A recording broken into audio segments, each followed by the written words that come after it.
मुझको तुम चंगा कहते थे, कविता की गंगा कहते थे।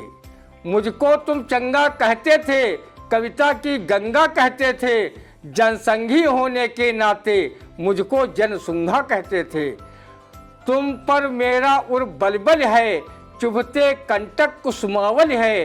राही रामलाल तुम अपने, तुमको सत सत श्रद्धांजलि है।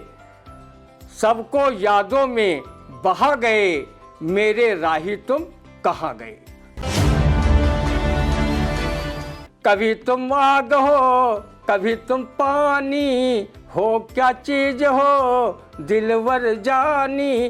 तूने मेरा दिल ले लिया, हट दीवाने मैंने बुरा क्या किया।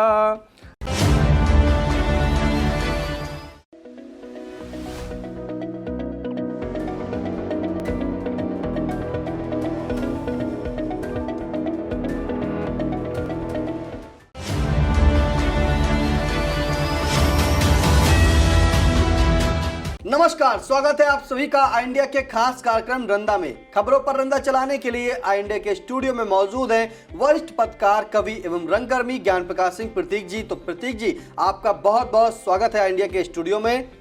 आज पहली खबर से शुरुआत करते हैं, जहां जनपद के प्रख्यात आंसू कवि एवं बहुमुखी प्रतिभा के धनी रहे सोम दीक्षित पंचतत्व में हुए विलीन। क्या कहता रंदा, सुनते हैं। कबीर दास ने सच ही कहा है कि पानी केरा बुलबुला जस मानस की जात, एक दिना छिप जाएगा जो तारे पर भात। एक दिना सब जाएंगे राजा रंग फकीर, कोई चढ़ कांधे गया कोई बंधा जंजीर। दुनिया से जाने वाले जाते हैं कहाँ, कि काव्य पंक्ति के भावार्थ की तरह आज कवि सोम दीक्षित इस दुनिया को अलविदा कहकर वह हम सबको गमगीन कर महाप्रयाण पर चले गए। लेकिन उनका विराट व्यक्तित्व और कृतित्व सामाजिक, साहित्यिक और साहसिक सेवाओं के लिए हमेशा लोगों के मन मंदिर में जीवित रहेंगे। आज का पंडित सोम दीक्षित काव्य साहित्य के अप्रतिम अध्येता तथा जनपद के साहित्यकारों के प्राचीन व अर्वाचीन शैली के समीचीन समन्वय थे। वो संस्कृत साहित्य के आचार्य थे तथा हिंदी साहित्य उनका मूल अवधार्य था। उनकी प्रसिद्ध काव्यकृति सांकल्य की समीक्षा करते हुए अधिवक्ता, कवि, आलोचक, पत्रकार पद्मकांत शर्मा प्रभात ने आज कवि सोम दीक्षित के विषय में कहा है कि घुमक्कड़ी फक्कड़ी सधुक्कड़ी स्वभाव के धनी सोम जी बुझक्कड़ी पहेली जैसे लगते हैं। 1951 में जनपद सीतापुर के ग्राम रखौना में जन्मे सोम दीक्षित ने हिंदी संस्कृत से एमए बीएड किया था। इसके अलावा उन्होंने साहित्य रत्न, संस्कृत साहित्याचार्य और वेद रत्न की उपाधियां प्राप्त की। वो ग्राम पंचायत रखौना के प्रधान तथा उत्तर प्रदेश ग्राम प्रधान संगठन के प्रदेश अध्यक्ष भी रह चुके थे। वो गुरु गोविंद सिंह विद्या मंदिर उच्चतर माध्यमिक विद्यालय रखौना के प्रधानाचार्य तथा वित्त विहीन प्रधानाचार्य परिषद उत्तर प्रदेश के अध्यक्ष भी रहे हैं। साहित्य क्षेत्र में उन्होंने करीब 30 किताबें लिखी, जिसमें परिरंभ, साकल्य, ललित लोक, जय शिक्षा, चुंबन, आलिंगन, मैं वित्त विहीन सुदामा हूँ, प्रकाश पुरुष, कुनकुन के गीत आदि किताबें प्रकाशित हो चुकी हैं। वो जिला सहकारी बैंक सीतापुर तथा क्षेत्रीय सहकारी समिति धरनाक के संचालक के रूप में सहकारिता आंदोलन से भी जुड़े रहे। उन्होंने रामलीला मेला कमेटी लखीमपुर के निर्देशक भी रहे और सैकड़ों धार्मिक व सामाजिक नाटकों में न सिर्फ उन्होंने अभिनय किया बल्कि नाटकों का निर्देशन भी किया। विपरीत विचारधारा होने के बावजूद उनका मान सम्मान विपक्षी दलों के नेता भी करते थे। पूर्व केंद्रीय गृह राज्य मंत्री रामलाल राही जी आज कवि सोम दीक्षित को जनसुंघा कहकर संबोधित करते थे। जब श्री राही का निधन हुआ तो सोम जी ने इस बात की तस्दीक स्वयं अपनी कविता, जिसे स्वर्गीय राही को श्रद्धांजलि स्वरूप लिखा है, में की है। मुझको तुम चंगा कहते थे, कविता की गंगा कहते थे। मुझको तुम चंगा कहते थे, कविता की गंगा कहते थे। जनसंघी होने के नाते मुझको जनसुंघा कहते थे। तुम पर मेरा उर बलबल है, चुभते कंटक कुसुमावल है। राही रामलाल तुम अपने, तुमको सत सत श्रद्धांजलि है, सबको यादों में बहा गए, मेरे राही तुम कहाँ गए। आचार्य सोम जी अपनी कविताएं बेबाकी से लिखते और सुनाते थे। रंदा उनकी काव्यकृत सांकल्य की इन काव्य पंक्तियों को उनकी याद में सुनाना चाहता है।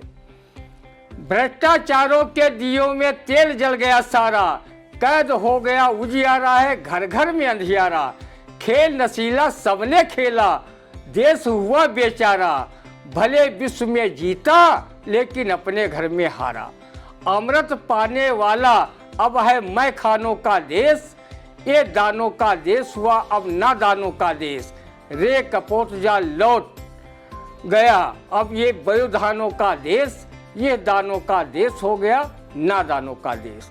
रंदा आई इंडिया परिवार की ओर से सोम जी की चिरात्मा को प्रणाम करता है और उन्हें विनम्र श्रद्धांजलि अर्पित करता है और ईश्वर से प्रार्थना करता है वो उन्हें अपने श्री चरणों में स्थान दे। बिल्कुल, आई इंडिया परिवार की ओर से पंडिताचार्य सोम दीक्षित जी की जो है आत्मा को ईश्वर शांति प्रदान करे और उन्हें विनम्र श्रद्धांजलि जो है अर्पित करता है तथा ईश्वर से कहता है कि वो अपने चरणों में जो है पंडित सोम दीक्षित जी को स्थान दे।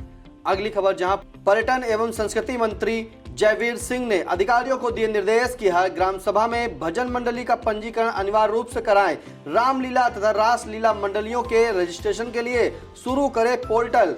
अब क्या रामलीला और रासलीला मंडलियों के रजिस्ट्रेशन शुरू होंगे और क्या कहता है रंदा, सुनते हैं। मंत्री महोदय, जब आपके अधिकारी हर ग्राम सभा में भजन मंडली का अनिवार्य रूप से पंजीकरण करने लगे तो उनसे कह दो कि वो रंदा को न भूल जाएं, उनको भी भजन मंडली में शामिल करें, क्योंकि जो सरकार से 5 किलो राशन मुफ्त दिया जा रहा है वो ससुरा बिना भजन गाए या सुने हजम ही नहीं हो रहा है। रंदा अपने जीवन में भोजन और भजन को ज़्यादा तरजीह देता है।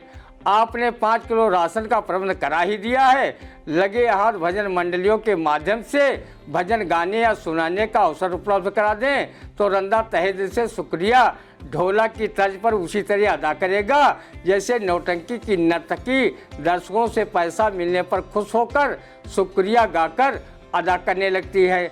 आएगा रुपया दैया मोरे बलमा का मरीरी दैया, मोरी कमर हिलोरे खाए। मंत्री महोदय, आप ग्राम सभा स्तर पर पके पकाए भोजन की भी व्यवस्था करा दें तो रंदा सरीखे ग्रामीण सारा कामकाज छोड़कर रात दिन भजन सुनने तथा रामलीला रासलीला देखने में अपना समय बिताने में कोई संकोच नहीं करेंगे। भूखे पेट भजन भी अच्छे नहीं लगते, क्योंकि किसी ने कहा भी है, भूखे भजन न होए गोपाला, या ल्यो कंठी यह ल्यो माला। रंदा ने भजन के बारे में पढ़ रखा है कि भजन भक्ति का भाव है और मुक्ति का द्वार, प्रभु से मिलने के लिए यही अनोखा तार। संस्कृत मंत्री जयवीर सिंह जी ग्रामीणों को इतने भजन सुनाए जाएं कि उनसे जो पीढ़ी जन्म ले वो जन्म लेते ही हर गुणगान में व्यस्त हो जाए, उसमें वैज्ञानिक सोच पनपने न पाए, उनका महंगाई बेरोजगारी शिक्षा स्वास्थ्य जैसी ज्वलन समस्याओं पर ध्यान ही न जाए, वो सिर्फ धर्म की अफीम खाकर मस्त रहें और वो आपकी पार्टी के भक्त बने रहे। रंदा को भी कमलूदास तथा बिंदु महाराज के लिखे भजन के अलावा अनेक पारंपरिक भजन याद हैं, इसलिए रंदा को भजन मंडली में अवश्य रख लेना। मंत्री महोदय, क्या रंदा इन फिल्मी गीतों को भी भजन मानकर भजन मंडली में गा सकता है कि नैन लड़ जाई है तो मनवा में कसक होइबे करी, छुटे है प्रेम का पटाखा तो धमक होइबे करी। मंत्री जी, क्या ये भी गाना भजन के रूप में चल सकता है? कभी तुम आग हो कभी तुम पानी हो, क्या चीज हो दिलवर जानी, तूने मेरा दिल ले लिया, हट दीवाने मैंने बुरा क्या किया। गाँव में पीपल पीपल की छैया, छैया में पनघट पनघट में पानी, पानी में आग लगाए गोरी तोहरी जवानी। आज जब फिल्मी गानों की पैरोडी बनाकर संकीर्तन मंडलियां संकीर्तन गा रही हैं तो भजन मंडलियों को सीधे तौर पर भजन में फिल्मी गाने गाने की छूट हो, क्योंकि प्रेम को ईश्वर कहा गया है। बिंदु महाराज जी ने भी लिखा है प्रेम जगत में सार और कोई सार नहीं है।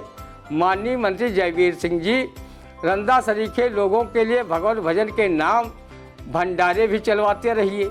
रंदा अपने अगले जन्म को अकारस नहीं जाने देगा और दिन रात भजन करेगा, कहेगा, सुनेगा और मरने के बाद ये भजन कहते हुए मुक्त को प्राप्त करेगा।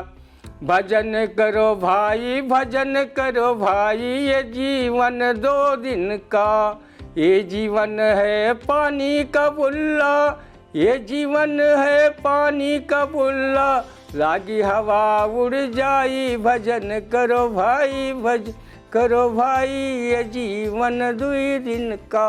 बिल्कुल, भजन करो भाई, ये जीवन 2 दिन का। तो आपने सुना कि रंदा किस तरह से भजन जो है बेहतरीन गाता है और बेहतरीन सुनाया, बिल्कुल गा कर जो इस तरह से सुनाया कि वाकई माहौल जो है बिल्कुल भजन वाला हो गया। लेकिन रंदा की अपील है संस्कृति जयवीर सिंह मंत्री से कि जब रंदा मंडली का रजिस्ट्रेशन कराया जाए तो रंदा को जो है उसमें जरूर शामिल किया जाए, क्योंकि रंदा जो है बेहतरीन भजन गाता है और साथ में भजन के साथ साथ जो है फिल्मी गीतों को भी किस तरह से पेश किया वो भी आपने सुना। अगली खबर, जहां कानून मंत्री पद से हटाए गए किरेन रिजिजू, बनाया गया उन्हें पृथ्वी विज्ञान मंत्री। पृथ्वी विज्ञान मंत्री बनने पर क्या कहता है रंदा, सुनते हैं। कानून मंत्री होकर जब भाजपा को कर्नाटक में नहीं जिता सके तो ऐसे कानून मंत्री को लेकर क्या पार्टी हाईकमान व पीएम नरेंद्र मोदी उन्हें चूमे चाटे या उन्हें ओढ़े बिछाएं? ये तो उनके साथ होना ही था।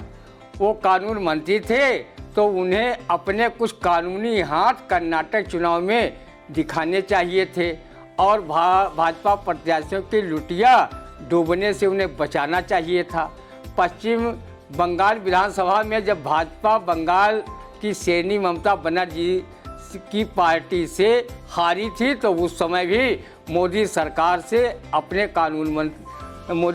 ने अपने कानून मंत्री रविशंकर प्रसाद को पद से हटा दिया था। किरेन रिजिजू बड़बोले राजनेता हैं। वो कानून मंत्री रहते हुए सुप्रीम कोर्ट में जजों की नियुक्ति की कॉलेजियम प्रणाली की घोर आलोचना कर रहे थे। कहीं वो कॉलेजियम व्यवस्था को संविधान के लिए एलियन बता रहे थे तो कहीं सेवानिवृत्त जजों व एक्टिविस्टों को भारत विरोधी गिरोह का हिस्सा बता रहे थे, जिस पर सुप्रीम कोर्ट की 2 सदस्यीय पीठ ने नाराजगी सार्वजनिक की थी।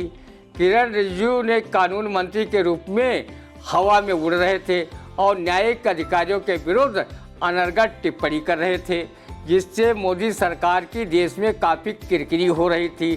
अब उन्हें पृथ्वी विज्ञान मंत्री बनाकर कह दिया गया है कि आप पृथ्वी की परिक्रमा कर उसके विज्ञान को आगे बढ़ाने में अपनी भूमिका निभाओ। एक किरेन रिजिजू वही मंत्री हैं जो मोदी सरकार के प्रथम कार्यकाल में गृह राज्य मंत्री रहते हुए डंके की चोट पर कहा था कि मैं बीफ खाता हूं। हमारे राज्य अरुणाचल के लोग भी बीफ खाते हैं, हमारे राज्य में बीफ खाने में प्रतिबंध नहीं लगाया जा सकता। गाय को गौमाता तथा साढ़ के रिश्ते पर आए बाएं साए रहने वाले भाजपाई उसके विरुद्ध एक शब्द भी नहीं कह सके थे। रंदा को लगता है कि किरेन रिजिजू को झूठ कम बोल रहे थे, वो अपनी बातें सत्य के तराजू पर तौल रहे थे, शायद इसीलिए हटाए गए हैं। लोग कहते हैं जब पीएम महोदय बजरंग दल की तुलना बजरंग बली से करने में लगे थे तो वो उसे कानूनन सही नहीं बता सकते थे क्या? प्रसिद्ध कवि अरुणेश मिश्र ने झूठ और कुर्सी शीर्षक कविता में व्यंग स्वरूप कहा है कि झूठ और कुर्सी का अटूट नाता है, इसे जो निभाता है वो कुर्सी का पूरा मजा पाता है।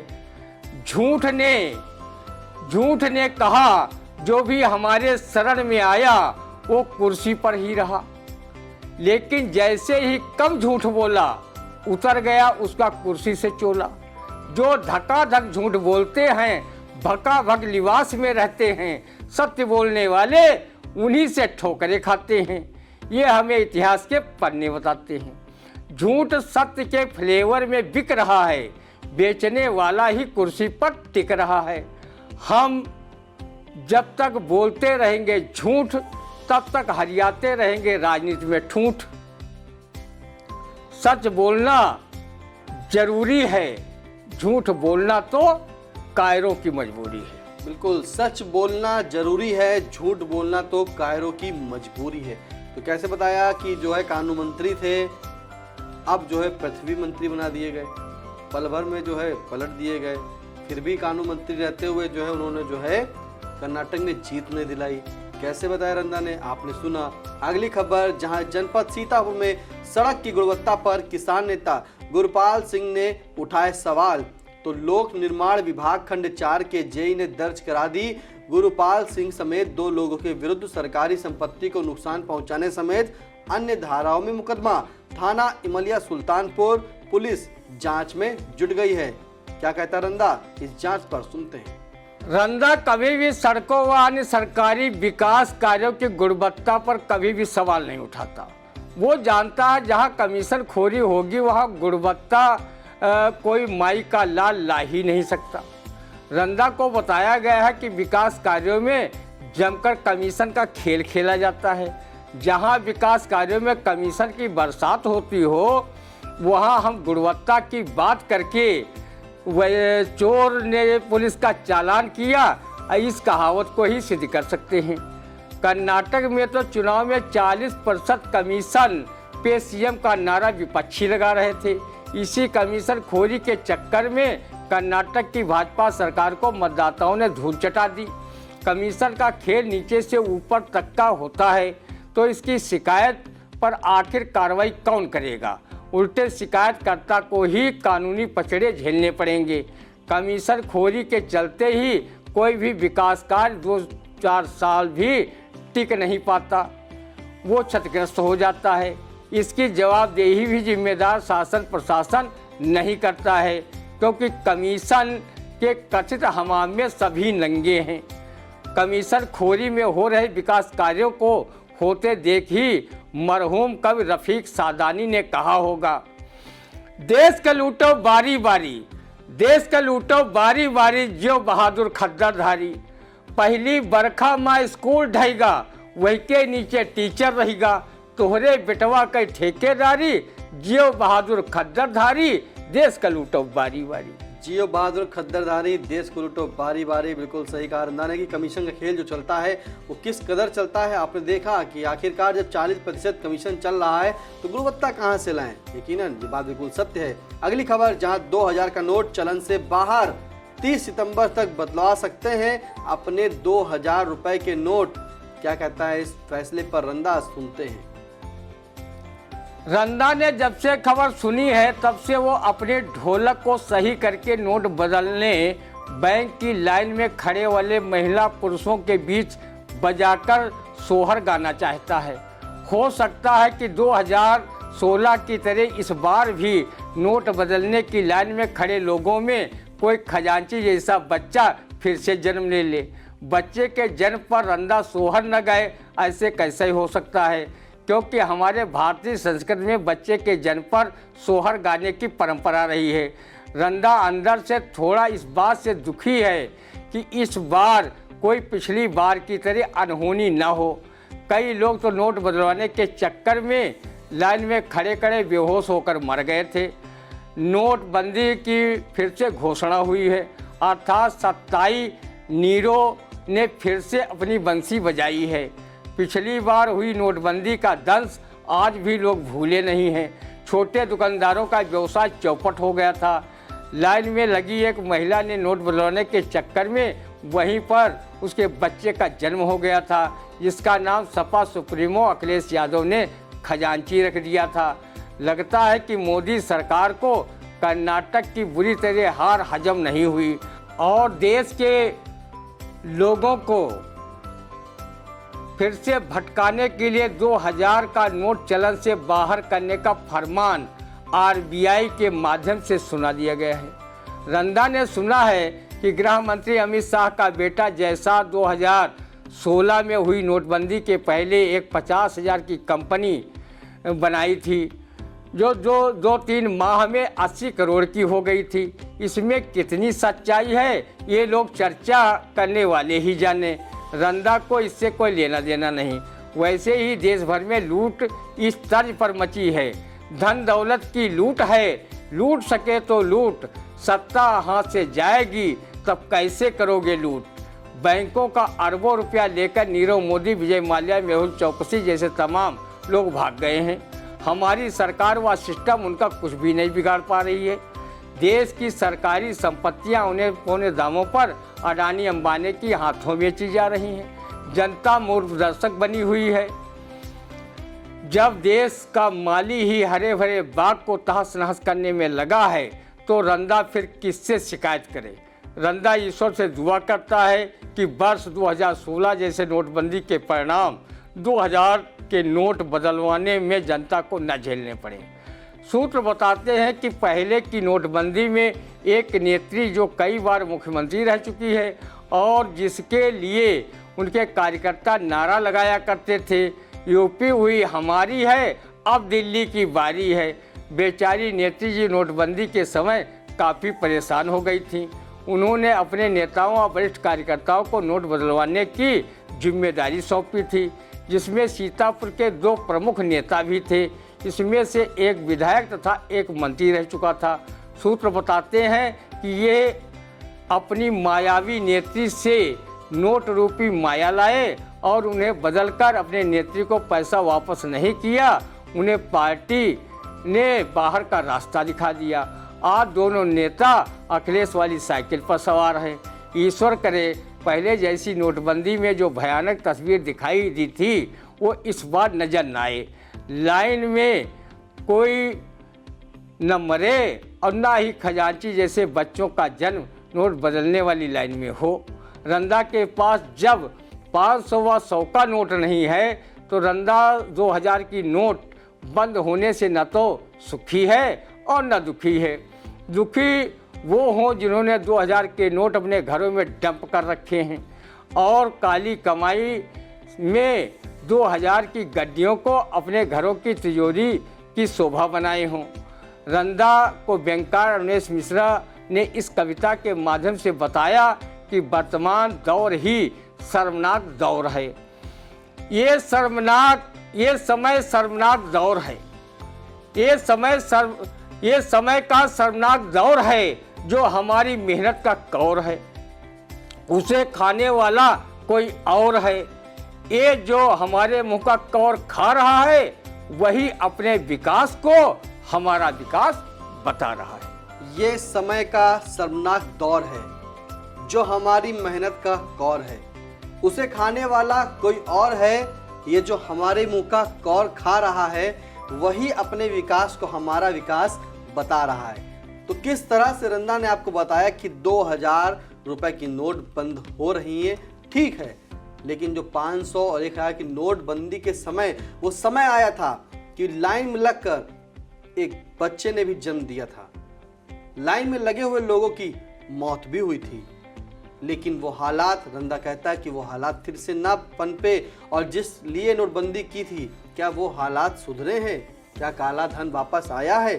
कहीं नहीं वापस आया। सिर्फ और सिर्फ रंदा का कहना है कि ये भटकाने की बात है, ये भटकाया जा रहा है। विकास की बात हो, देश को विकासशील बनाए, मजबूत बनाए। तो कैसा लगा रंदा आज का कमेंट करके जरूर बताइएगा। और आई इंडिया को यूट्यूब पर जाकर आई इंडिया लिखिए, उसको सब्सक्राइब करें चैनल को। आप सभी ने इतना प्यार दिया है, दिन पर दिन सब्सक्राइब भी बढ़ रहे हैं और लाइक भी आ रहे हैं, कमेंट भी आ रहे हैं। बस आपका प्यार इसी तरह बना रहे। अब दीजिए इजाजत, फिर मिलते हैं अगले रविवार सुबह 8:30 बजे। नमस्कार। Sita group of education, Mahmudabad, Sitapur. UP board परीक्षा फल में सीता ग्रुप के परीक्षार्थियों का रहा शानदार परीक्षा फल। हाई स्कूल में होनहार छात्रा प्रियांशी सोनी ने किया यूपी टॉप। सत्र 2023-24 के लिए प्रवेश प्रारंभ।